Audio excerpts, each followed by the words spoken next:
Just because you're a big fan of Kingdom Hearts does not mean that everybody else is. I mean, after all, art is subjective. But also understand, if you post something goofy online, then we reserve the right to poke fun at you. So welcome back to my series, Bad Reviews on Good Games. And today we're deep diving into the world of Kingdom Hearts to see what the haters have to say about it. Specifically, we're gonna be taking a look at the original PS2 release of Kingdom Hearts 1. And if we go over to the Metacritic page, you see it's an 85 overall by most people, but we don't care about that. We're going to the user score, which is sitting at an 88. And specifically, we're gonna go to those negative reviews, which there are 66. There's not a lot, but we're gonna click it and we're gonna see what kind of fun we can get into. So Anonymous MC goes on to say what he doesn't like about the game. The gameplay consists of mashing buttons in a general direction of enemies, which appear way too often. I do agree. I did feel like the battles happen way too often with them little roaches, the darkness or whatever. But mashing buttons in the general direction of enemies, I mean, that's kind of like every action game, so I don't know what he's talking about. Knowing what to do, where to go any given time is impossible due to the poorly executed story sequences. Navigation could have been a little bit better. I'm okay with that. Stages are lifeless and utterly mind-numbingly boring. Now, this I completely disagree with for the simple fact that Disney's involved with this game, and I think the stages are one of the best aspects of Kingdom Hearts. And this is coming from somebody who's indifferent about the Kingdom Hearts series. I love the first game, never got a chance to play the second, and I'm not gonna play it because I'm too lazy. And I didn't like the third game, so I'm kind of like whatever about it. It's okay to me. But one thing I will say is I always did enjoy the exploring all the different Disney worlds. Like, just say you're not a Disney fan, but to say like the level design is not good, I disagree with that. That's the best part of Kingdom Hearts, going to all the different worlds. Strongly disagree. The interworld transportation mini games add nothing to the game and are unfathomably annoying. They're mini games, you don't have to play them. There's so many mini games in this game, they're completely unrelated. Mini games, you don't have to play them. Parts where the story is revealed are far and few between, and they certainly don't make all the work of getting through the various worlds worth it. I guess he feels like the pacing is off. I disagree. I love Square, but I think this game is a clear indication they're abusing the fame they have earned in the past with games that are actually good. It's a chore to play with little reward. I don't get it.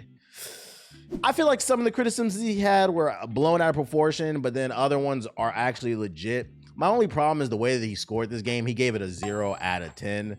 Come on, bro. Like, if you gave two positives. It has good graphics, and the Disney characters' voices are authentic. For the simple fact that you had a couple positives, at bare minimum, it's a 1 or a 2 out of 10. To give it a 0, this is what I be talking about. These extreme answers on the internet. We ain't scrolling too far. The next one comes from Master Orion. He says, the Disney characters are cool, but I found the gameplay muncho boring. Muncho boring? I was about to say what, and then I read right here that, like, yo, these reviews are legit old. This is from 2003. That first one was from 2005. So we got to read this in like his surfer voice, because he said Muncho. Like, he's definitely a Rocket Power fan. The Disney characters are cool, but I found the gameplay Muncho boring. Whoever was in charge of developing the camera in Kingdom Hearts should be fired over there at EA Square.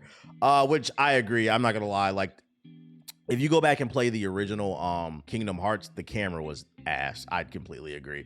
The best thing I could say is that if you liked Final Fantasy X a lot, you'll probably enjoy Kingdom Hearts. That said, I believe Final Fantasy X is much better, which I agree with. The only thing I don't agree with is giving it a 4 out of 10, an extreme answer. It sounds to me like this is like a 6 to you based off what you said, but you gave it a 4. I don't get it. I scrolled down just a little bit further from this anonymous review, and he says, this game is bad. Anyone who says otherwise definitely knows very little, if anything, about video games. And then I stopped reading after that because, like, you insulted the reviewer. Like, you're saying, if you don't agree with me, you're a fucking idiot. So we're gonna scroll past you, Mr. 2003 Anonymous. Show your real name, since you know about games. So the next review comes from Ranmos, who rated the game a 1 out of 10, and he goes on to say, I'm a dancing machine. I love this game. I bought the dance pad for this game, and it made the gameplay way better. It's so groovy. No, I'm not sure about that one. I don't know if that checks out. What the fuck are you talking about, dude? I don't know what this dude is smoking, but I want some of this shit. I think this was supposed to be a review for like Dance Dance Revolution or something, because that was definitely popular around this time period, but I think he left it on Kingdom Hearts. That, or he's incredibly just sky high. Shout out to Rambo. So our next review comes from Fuzz, who gave the game a 0 out of 10, which, by the way, this was rated April 27, 2021, so this is a more recent review. He gave it a 0 out of 10 because he said, the most boring start possible, the most clunky, Did Trump write this shit? This is the most boring start possible, the most clunky, horrible controls, awful camera, just unplayable. I started so bad that I couldn't play any longer. I'd have more fun working my way through a pile of ironing than stabbing. Wait, what? I'd have more fun working my way through a pile of ironing. What the fuck does that mean? Like a pile of ironing? Like you gotta iron a bunch of shirts? Then he proceeds to say he'd rather stab his eyes out with a pencil. I just want to know, would you rather you gonna stab your eyes out with like a number 2 or a mechanical? Let me know in the chat. Type it if you made it this part of the video. Type in the comment section either number 2 or mechanical. Well, we need to know what you're gonna stab your eyes out with, my guy. So our next review comes from Wake Up Jeff, who rated it a 4 out of 10, and he goes on to say, I don't really understand the praise this game gets. My main problem is the combat's monotonous and even mind-numbingly boring during the game's harder sections. It's a button masher where you occasionally have to heal, so you can imagine how dull it gets through its 25-hour-long game. This isn't even to mention the camera either. So I'm not even gonna expand the review. The only reason I wanted to highlight this is because I thought it was funny. He wrote this review in 2020. When did Kingdom Hearts 3 come out? Kingdom Hearts 3 release date. I don't remember. It came out 2019. So the reason I asked that is because what he described sounds exactly like Kingdom Hearts 3. I thought Kingdom Hearts 3 was not very good. It was just like a button masher where you're just doing a bunch of magical random shit. And it sounds like he described that, but I don't remember the first game being like that. And since Kingdom Hearts 3 came out in 2019, maybe he meant to put this in Kingdom Hearts 3. Yo, Wake Up Jeff, if you see this video, let me know. Did you make a mistake? Did you review the wrong game? Or was it more like Kingdom Hearts 3 than I remember? I don't know, I'm old. So my next review, it comes from Mucho Pelo. I don't know how to pronounce that shit. He gave it a 2 out of 10. Now I wanted to highlight this one because you know I love to highlight international opinions. This is clearly in Spanish, at least I think it is.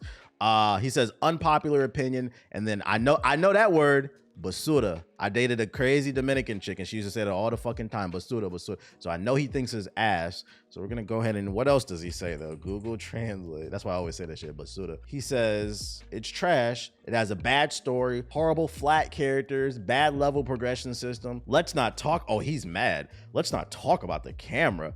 I wouldn't touch it again, not even with a stick. I do not recommend it. I almost said dick instead of stick. And then last but not least, because there's not a lot of reviews on this one. This one comes from DJ Susie, and he gave it a 3 out of 10, and he says, easily one of my least favorite games I get a platinum on. So we already know you're a fucking nerd, because the first thing this man complained about is, it's really hard to get a platinum in this game, so you're just playing it for trophies.